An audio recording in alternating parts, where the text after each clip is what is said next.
Now that we have looked at how important habits are to achieve lasting change rather than a short burst of non-lasting results, let's look at how we can use that knowledge in our quest for a healthier, fitter and slimmer life.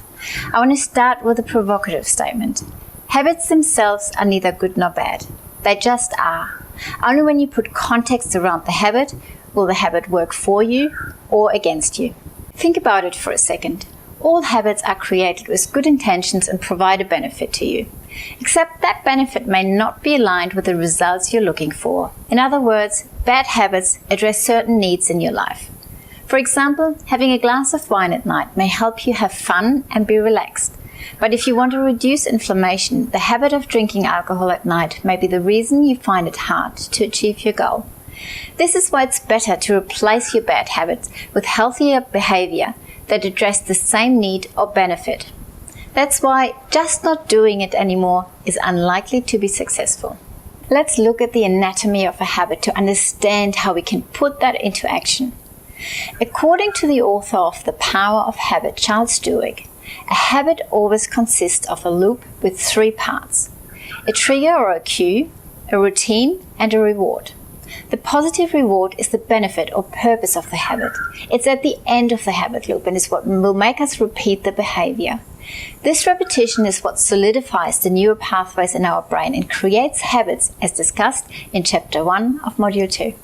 The benefit or purpose of the habit isn't necessarily very obvious to us. In my practice as a hypnotherapist, I counseled a woman who struggled to give up smoking.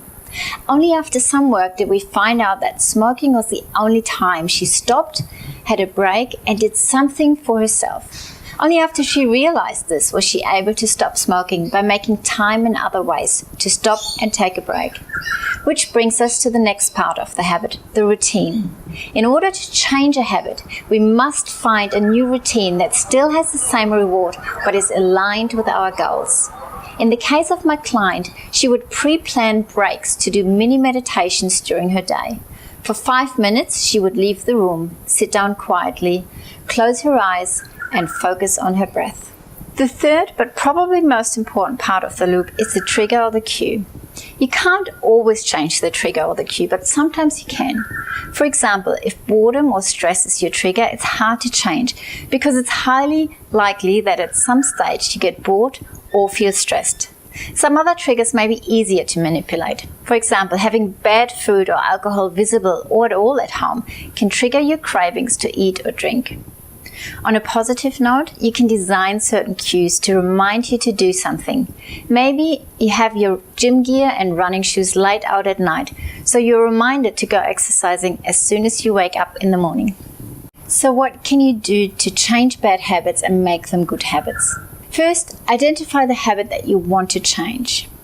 Second, break the habit down into the trigger, the routine, and the reward. Third, find a new routine that provides you with the same reward but is aligned with your goal. And finally, learn how you can take advantage of cues to help you stay on track. Your exercise for this chapter is to identify at least one of your habits you want to change. You will find a worksheet below this video that will help you through the process. I look forward to seeing you in Chapter 3.